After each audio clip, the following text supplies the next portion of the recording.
Olá pessoal, tudo bem? Eu sou a Denise Franzotti Tonieri e nesta segunda aula do curso de Análise Orientada a Objeto, nós vamos abordar o que são os requisitos e quais os seus tipos, as suas classificações, bem como o documento de requisitos. Em primeiro lugar, o que é um requisito? Um requisito é qualquer função, restrição ou outra propriedade que deve ser fornecida, encontrada ou satisfeita pelo sistema para preencher as necessidades dos usuários deste sistema. Temos aqui alguns exemplos de requisitos no contexto do desenvolvimento de um sistema de recursos humanos. O usuário poderia solicitar que todo dia 20 o sistema deve emitir a folha de pagamentos da empresa. Um outro requisito poderia ser que o sistema deve ser desenvolvido para a web. E ainda, o sistema deve utilizar o sistema gerenciador de banco de dados Oracle, porque na empresa todos os sistemas são desenvolvidos usando Oracle, por exemplo. Ou ainda, um outro requisito é que o sistema deve permitir a admissão de um funcionário. E também o sistema deve permitir a promoção de um funcionário. Então, temos aqui vários exemplos de requisitos de um sistema de recursos humanos. Os requisitos, eles podem ser classificados em diversos tipos e na literatura observamos que diferentes autores propuseram diferentes classificações para os requisitos. Segundo Brackett, os requisitos podem ser classificados em requisitos funcionais e não funcionais. Segundo Davis, os requisitos podem ser classificados em requisitos comportamentais e não comportamentais. E segundo Somerville, os requisitos podem ser classificados em requisitos de usuário e requisitos de sistema. E os requisitos de sistema é que podem ser classificados em requisitos funcionais, não funcionais e de domínio.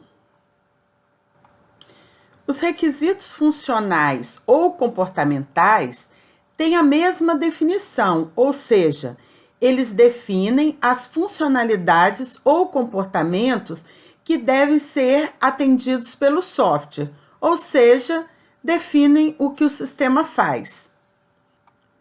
Ou ainda, são declarações de funções que o sistema deve fornecer, como devem reagir a entradas específicas, como devem se comportar em determinadas situações, que ações de transformação devem executar sobre as entradas para produzir as saídas desejadas.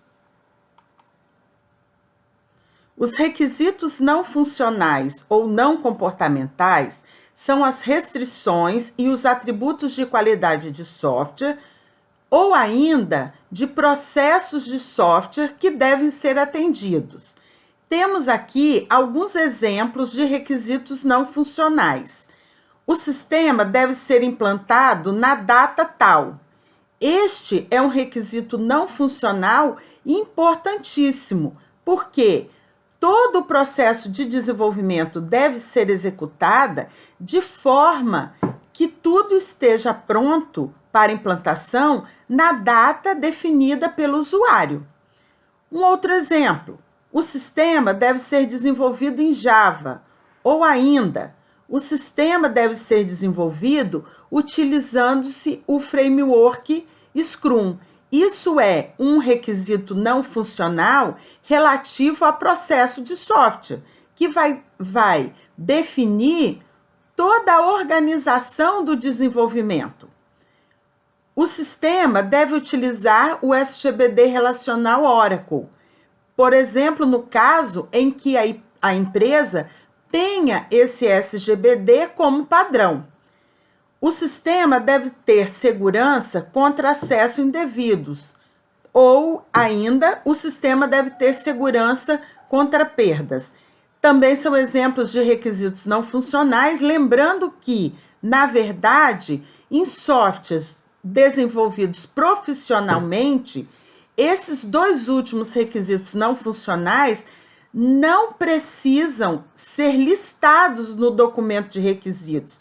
É obrigação de todo desenvolvedor atender a esses requisitos, mesmo que eles não estejam explicitados no documento de requisitos. Diferentes taxonomias para requisitos não funcionais têm sido propostas na literatura. Vamos citar algumas classificações diferentes só para exemplificar. Então, Cotonia e Somerville classificam os requisitos não funcionais em requisitos de processo, relativos à entrega, implementação e conformidade a padrões, requisitos de produto, relativos à usabilidade, confiabilidade, segurança, eficiência, desempenho, capacidade, são todos requisitos não funcionais. E ainda requisitos externos, que são relativos à interoperabilidade e restrições legais e econômicas. Por exemplo, o sistema deve ter um custo máximo de X reais. Não pode ultrapassar esse orçamento. Já o I3E classifica os requisitos não funcionais em requisitos de interface externa, requisitos de desempenho, requisitos lógicos de banco de dados, relativos à frequência de uso, recursos de acesso, as restrições de integridade e os requisitos de retenção de dados. Por exemplo, a empresa que a gente está prestando serviço pode utilizar as nuvens para reter os seus dados. Então, a tecnologia a ser adotada para desenvolver esse sistema deverá prever acesso à nuvem. Restrições de projeto, conformidade a padrões e atributos de qualidade, confiabilidade, disponibilidade, segurança, manutenibilidade e portabilidade. Eu gostaria de destacar o requisito de manutenibilidade. Após implantação, todo software deve ser capaz de sofrer manutenções. Isto é, com certeza, muito mais facilmente atendido quando se tem a documentação de análise e a documentação de projeto do software. Caso contrário, será preciso abrir fonte a fonte dos componentes para que se possa entender o funcionamento do software, para que se possa entender onde as coisas foram programadas para finalmente dar manutenção. Em tempos de terceirização, isso se torna muito pior, porque a empresa que desenvolve e implanta não necessariamente é a empresa que posteriormente dará manutenção. E dessa forma, uma manutenção ficará muito mais cara e levará muito mais tempo. O Somerville, ele propôs uma classificação diferente para os requisitos, uma classificação do ponto de vista do usuário e do ponto de vista do sistema que será construído para atender às necessidades dos usuários. Sendo assim, o Somerville classifica os requisitos em requisitos do usuário e requisitos de sistema. E os requisitos do sistema é que podem ser classificados em requisitos funcionais, não funcionais e de domínio. Um requisito de usuário pode ser expandido em diversos requisitos de sistema, porém, a distinção entre eles não é clara. vamos dar uma olhada na definição dos requisitos de usuário. Segundo Somerville, os requisitos dos usuários são requisitos abstratos de alto nível, descritos numa linguagem compreensível pelos usuários, que especificam o comportamento externo do sistema. Por requisitos abstratos de alto nível, descritos numa linguagem compreensível pelos usuários, vocês podem entender como requisitos descritos de uma forma macro, com o objetivo de levantar e documentar inicialmente o escopo do software que vai ser construído. E isso é uma visão muito interessante, porque antes da gente começar a detalhar os requisitos, é importante que a gente tenha uma visão geral do escopo do software, inclusive porque em muitos casos nos é solicitado que dê um custo para desenvolver o sistema e um prazo para a implantação, mesmo que ainda não se tenha o detalhamento completo dos requisitos. Então, construir primeiro uma lista de requisitos, ainda de forma macro, nos ajudam a ter essa visão do escopo do software antes de cada requisito ser detalhado.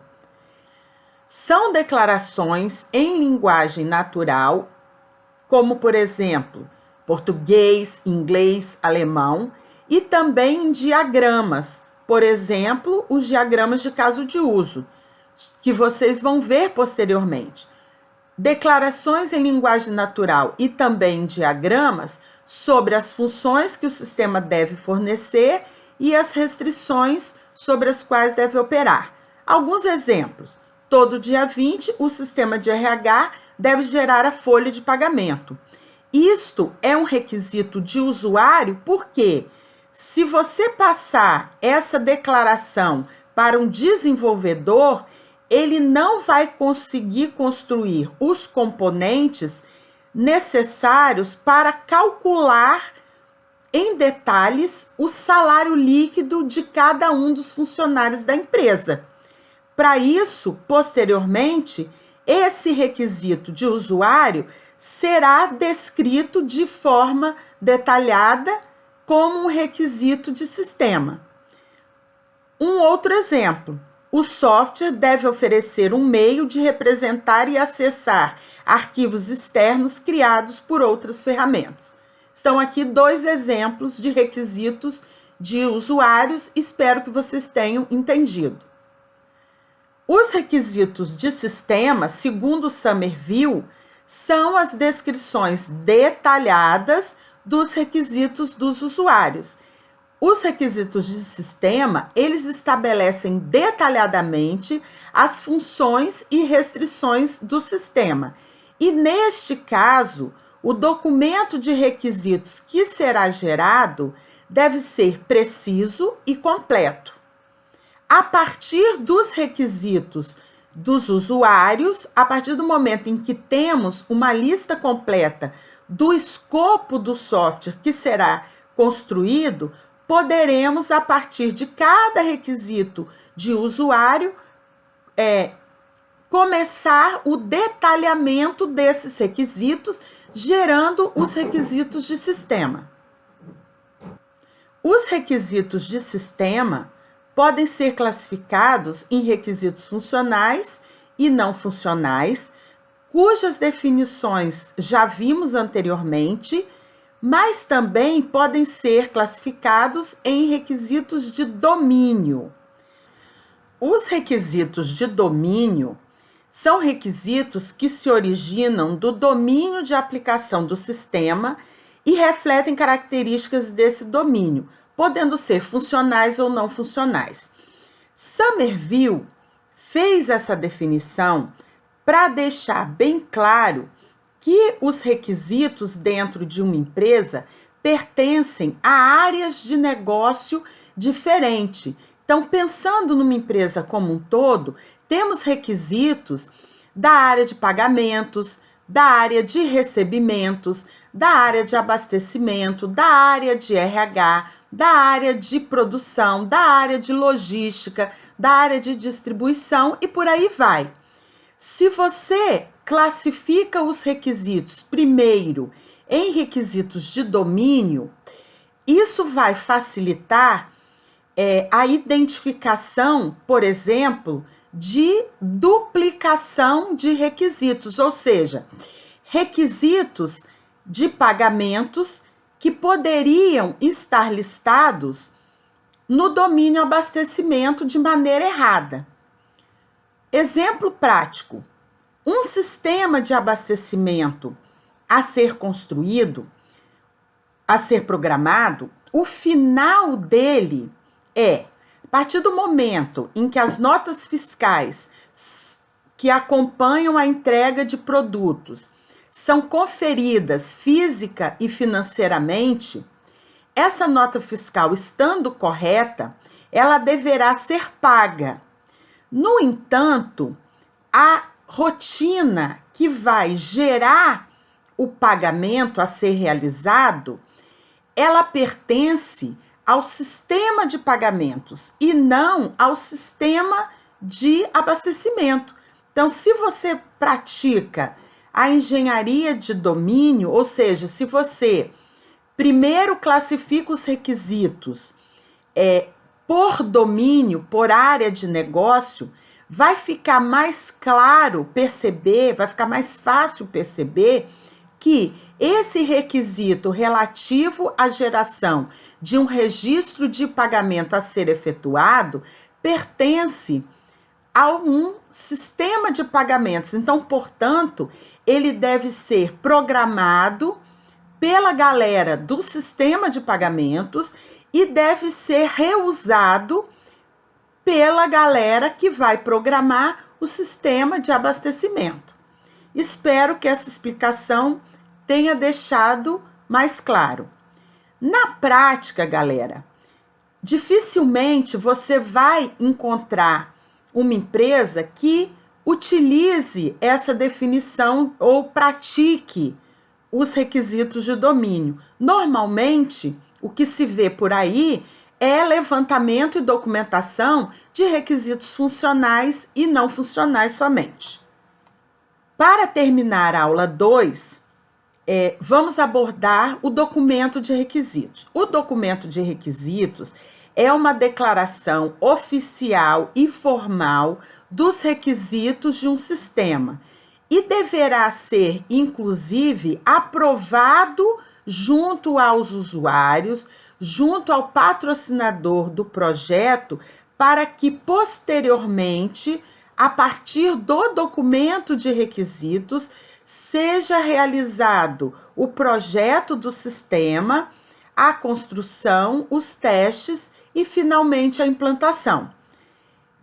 O documento de requisitos poderá conter o escopo e os objetivos do software, as funções que o software deve fornecer, as restrições sob as quais o software deve operar, as características de qualidade a serem atendidas, as definições de outros softwares com os quais deve interagir. Isso é muito importante. No levantamento dos requisitos de um sistema, é importantíssimo já identificar que outros softwares, o nosso software faz interface, porque senão requisitos que são de outros sistemas acabarão sendo descritos e investigados no sistema que você está ou irá desenvolver. Então, isso é muito importante, definir limites, interfaces entre os softwares. Outro ponto que deverá ou poderá conter um documento de requisitos: as informações sobre o domínio da aplicação do software, as restrições ao processo de desenvolvimento adotado. Como falei anteriormente, uma empresa contratante pode definir que o sistema seja desenvolvido utilizando o framework Scrum. Dessa forma, a empresa contratante terá entregas a cada 15 ou 30 dias. Outra questão importante que um documento de requisitos poderá conter é o que a gente chama de design rationale de cada requisito, ou seja, para cada requisito definido, é importante manter o rastro, a rastreabilidade. Então, é importante documentar a fonte dos requisitos, quem definiu, quem solicitou aquele requisito. Uma pessoa, um grupo, isso veio de algum documento? Outra questão, os problemas que se pretende resolver com aquele requisito, além das razões e justificativas da escolha de cada solução ou decisão tomada. Porque daqui a algum tempo, você, analista de sistemas, poderá ser cobrado do porquê o requisito foi definido daquela maneira e não de outra maneira.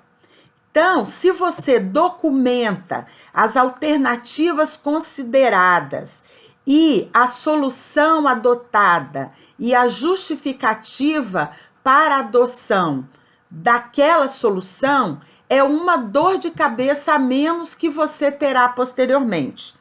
As demais alternativas consideradas, os fatores avaliados e as argumentações que guiaram cada decisão ou solução.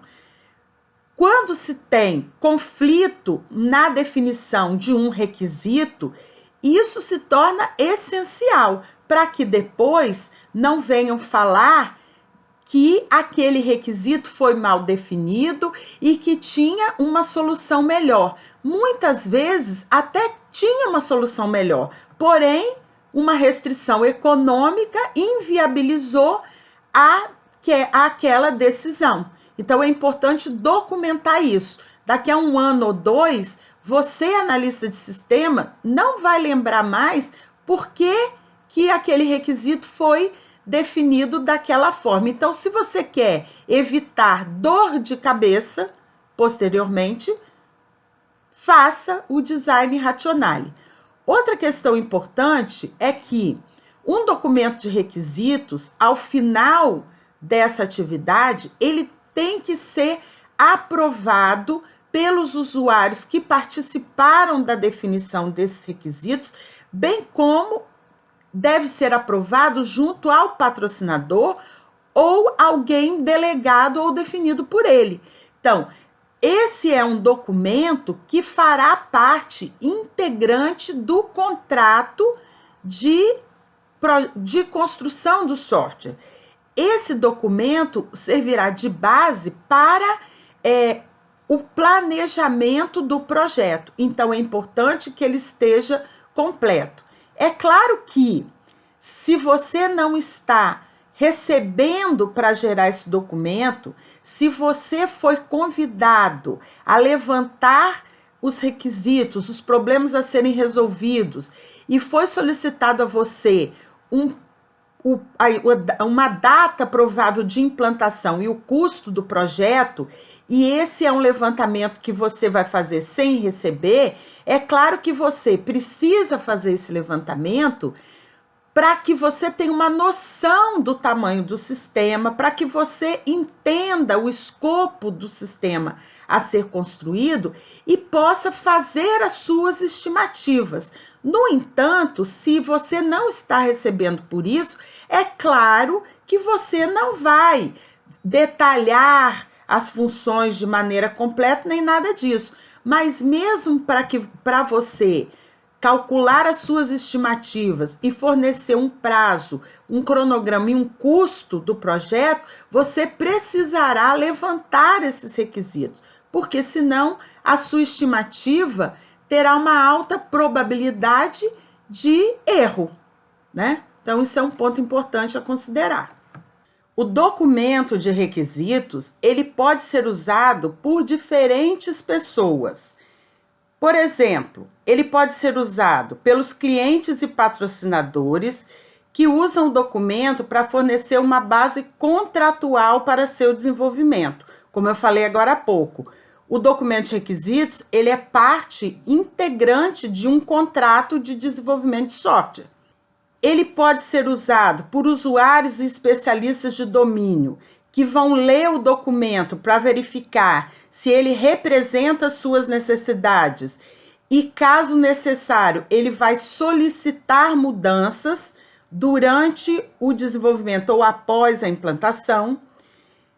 Ele vai ser usado pelos gerentes responsáveis pelo planejamento, custos e cronograma, que vão utilizar o documento para planejamento do projeto, sua licitação para desenvolvimento e como base para medição.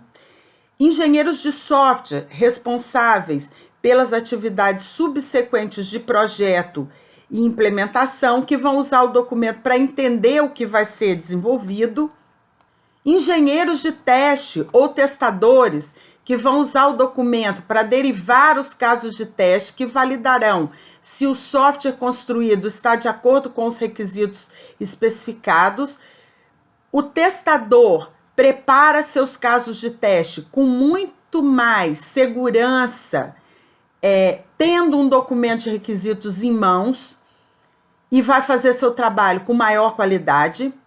A equipe de garantia de qualidade, que usa o documento como base para verificação e validação, e a equipe de manutenção do sistema, que mantém e modifica o software após ter sido implantado.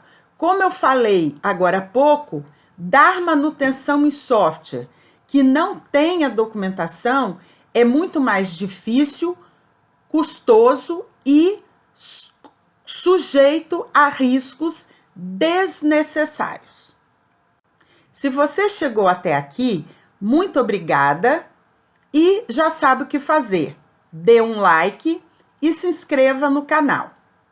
Aqui estão as referências utilizadas para preparar esta aula 2 e aqui estão os meus contatos nas redes sociais. Até a próxima aula!